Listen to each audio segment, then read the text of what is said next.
So hello, magandang umaga sa ating lahat mga kapatid. Ito na naman po tayo magbabalik sa ating panungkulan sa ating Panginoon kahit ako'y nasa trabaho, no? Kahit ako po'y nasa duty, ito pa rin ako. Patuloy pa rin ako sa aking panungkulan sa ating Panginoon. So mag-pray muna tayo bago tayo magbibigay bahagi ng ating banal na kasulatan. So mag-pray muna tayo. Panginoon namin na makapangyarihan sa lahat, Lord Panginoon, proteksyon po ang aming humihingi at paunawa, Panginoon.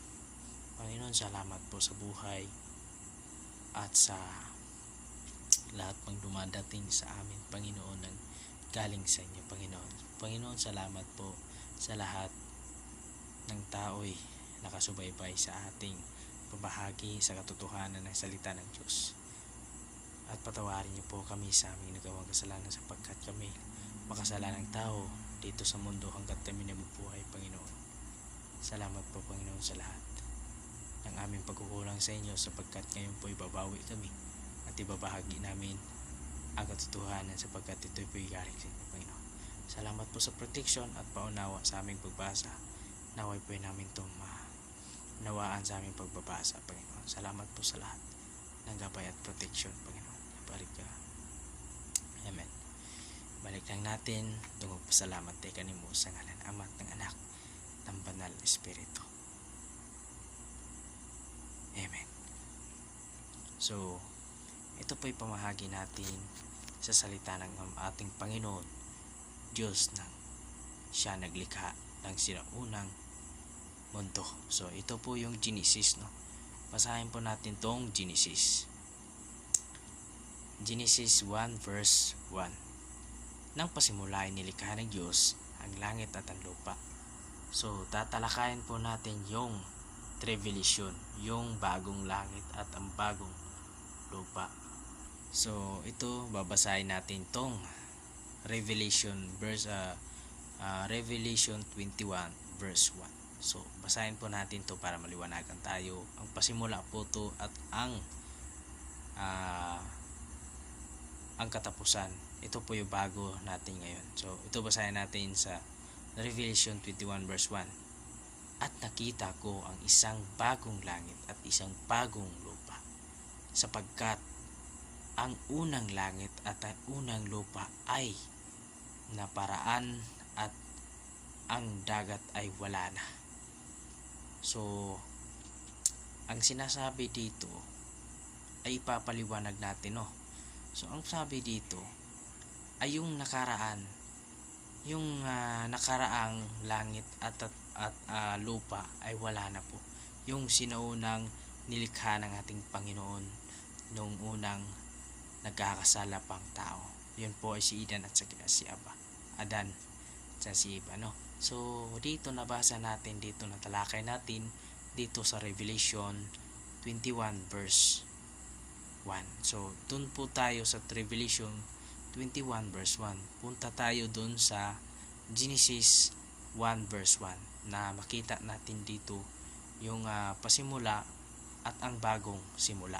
So ito po yun, tatalakayan natin dito sa Revelation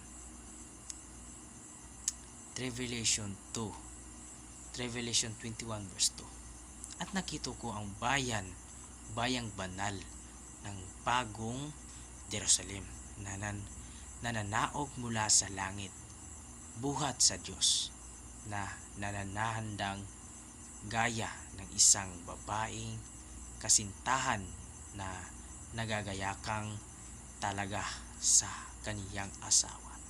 So tayo po yun, no? Tayo po yung ibig sabihin dito. Tayo po yun mga nanampalataya sa ating Panginoong Diyos. No, basahin po natin dito sa verse 3. At narinig ko ang isang malakas na tinig na mula sa luklukan ng nagsasabi, narito ang tabernakula ng Diyos ay nasa mga tao at siya ay mananahan sa kanila at sila'y magiging mga bayan niya at ang Diyos din ay sa kanila at magiging Diyos nila. So yun na po yung ibig sabihin, doon na po tayo mananahan, at saka yung ilaw, at saka yung wala na po tayong hahanapin pa doon. Kasi makikita na natin dito ng ating Panginoon, siya na po ang ating kasama habang buhay doon sa bagong langit at bagong lupa. So, ito na po yung sabi dito sa ating Panginoon.